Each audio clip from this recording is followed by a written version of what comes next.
Hello, I'm Annette Young and welcome to the 51%, a show about women reshaping our world. Coming up, activists occupy a federal government building in Mexico City as they demand the government to do more to end gender-based violence in a nation where more than 3,700 women were killed last year. Also, it's a condition that affects 1 in 10 women, takes an average of 10 years to diagnose and in some cases can lead to infertility. Yet why do we not know more about endometriosis? And the tale of Miss Potkin, the London woman who went on strike over household chores and went viral on Twitter as a result. But we begin in Mexico City, where a group of activists called the Bloc Negro, or Black Bloc in English, have occupied the offices of the National Human Rights Commission since last September. They're angry at the lack of government action in addressing femicide, this in a country where nearly 10 women are killed daily, with most killers going unpunished. The group says they won't budge until the government meets their demands, as our team on the ground report. These images have stirred controversy. The women of Bloque Negro are not afraid to tag, destroy or even face the police. Indefensible to some, their rage is a last resort to have their plea heard after being silenced for too long, they say. They live here in this federal building in downtown Mexico City. 6 months ago, activists took control of what used to be the Human Rights National Commission and turned it into a refuge. These rooms are for the women we host, and also for us, because we live here too. We're also refugees because we too are victims of violence. Inside, the Bloque Negro women show a more pacifist side. Many young women and mothers have come knocking at their door in a country where 25 domestic violence cases are reported every hour. My ex beat me up. He abused me. For me, it felt normal. I had no idea that centers like this existed, where you can go and get help. Erika Martinez ran away after a relative sexually abused her daughter. She lost everything. She's been fighting for justice since. In my daughter's case, it has been 3 years and her aggressor is still at large.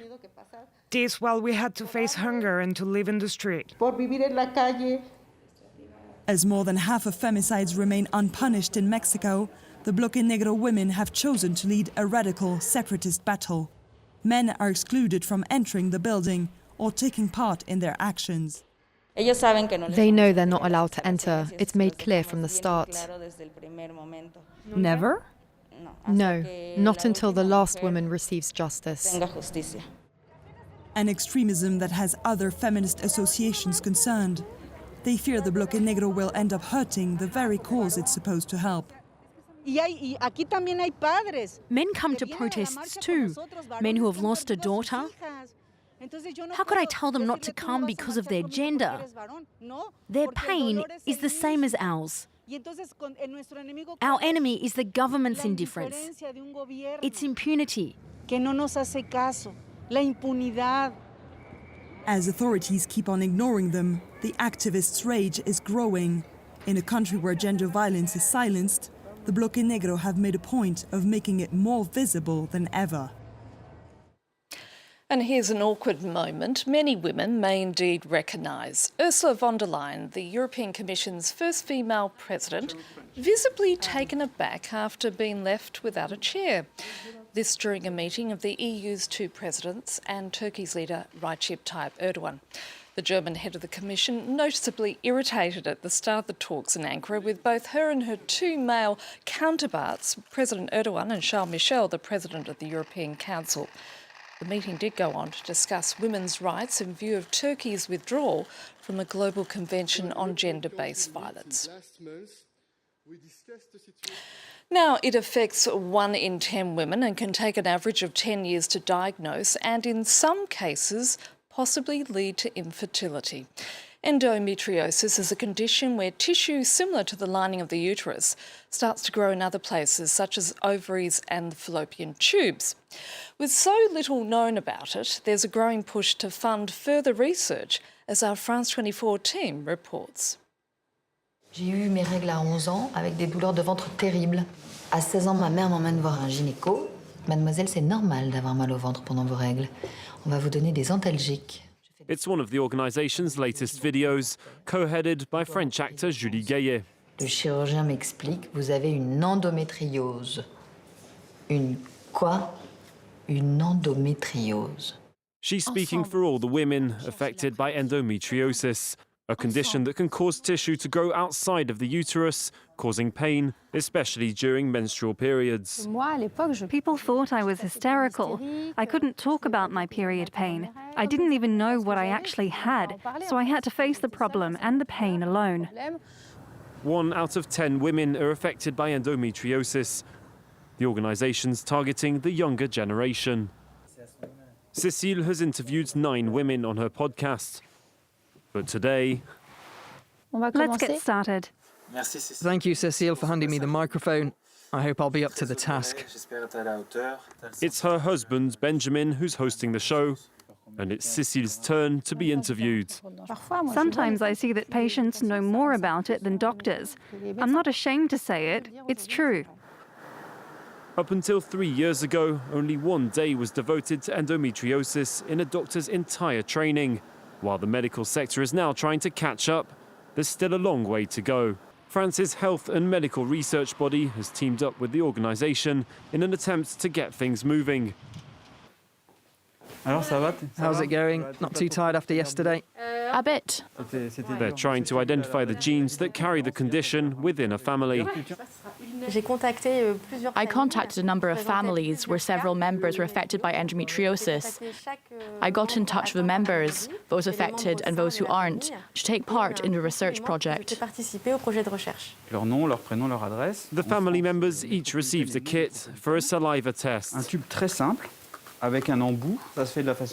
They have to spit into it like this. You put it here. There's an over 50% chance that it can be passed down through family. This means that the genetic aspect of endometriosis plays a very important part. Once the hospital receives their tests, the team extracts the DNA, but they received only limited funding. 10,000 euros in total, and each test costs them 500 euros to carry out, meaning 20 people can take part. It's very difficult to live with, but it isn't deadly. And then there's the fact that it only concerns women, meaning that it hasn't been taken as seriously as it should be. We just need to put the means into it. If the only existing illness was endometriosis and not cancer or Alzheimer's, then the problem would be solved within 2 years. But there's still no treatment for endometriosis, and it's the first reason for infertility among women. The struggle to fund research has been brought to the European level. Bienvenue au Parlement européen. Christoula Zacharopoulou has been an MEP since 2019.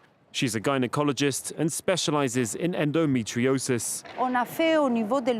The European Union has committed a lot to the fight against cancer.